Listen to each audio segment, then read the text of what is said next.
Debating is a very old technique of communicating.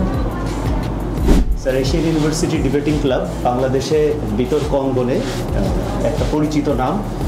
আমরা ইতিপূর্বে sir আমাদের এশিয়ান ইউনিভার্সিটি ডিবেটিং ক্লাবের অনেকগুলো অর্জন রয়েছে আমাদের ঝুলিতে। আমরা সারা দেশের ন্যাশনাল ডিবেট চ্যাম্পিয়নশিপ থেকে শুরু করে টেলিভিশন ডিবেটেরও চ্যাম্পিয়ন অর্জন করার গৌরব আমাদের এই ক্লাবটার ঝুলিতে রয়েছে।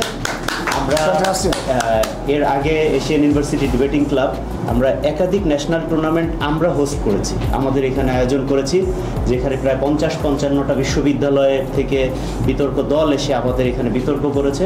ইনশাআল্লাহ আমরা আবার খুব নতুন করে পুরো উদ্যমে নতুন স্পিড নিয়ে আমরা এটা শুরু করছি স্যার। আমরা আমাদের যে ঐতিহ্য রয়েছে, আমাদের যে অর্জন রয়েছে, সেগুলোকে পুঁজি করে আমরা সামনের দিকে এগিয়ে যেতে চাই এবং আমাদের অর্জনের ঝুলি উত্তরোত্তর আরও বেশি সমৃদ্ধ হবে। আমরা ন্যাশনাল পর্যায়ে এমনকি আন্তর্জাতিক পর্যায়ে বিতর্ক অঙ্গনেও এশিয়ান ইউনিভার্সিটি ডিবেটিং ক্লাব তার কৃতিত্বের স্বাক্ষর রাখতে সক্ষম হবে, সে প্রত্যাশা হবে।